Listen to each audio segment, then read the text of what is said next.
Cần ngã Christmas hôn lom ông chu đông tên cần khen lễ ta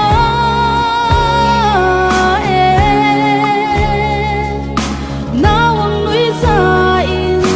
ruộng tụ tên lim dài cần vô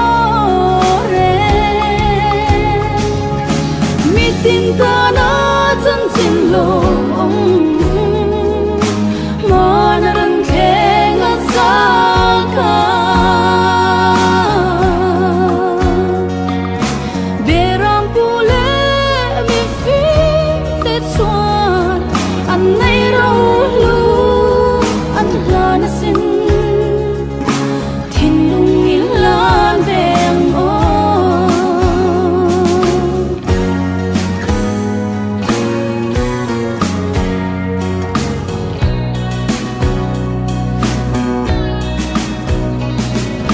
Bethlehem lam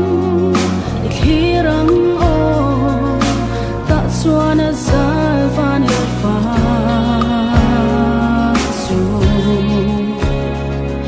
be say na em azam thar le ta vanang el den zion for re van le veng kuiran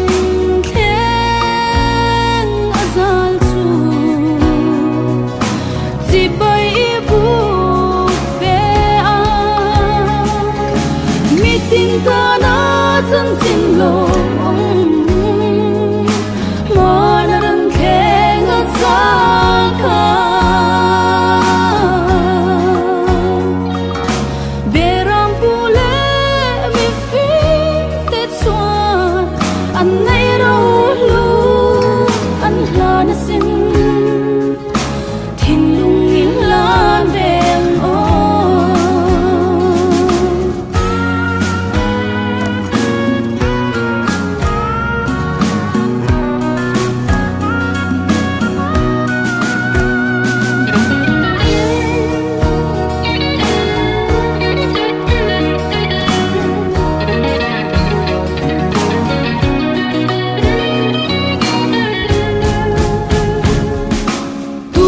dung mô van lần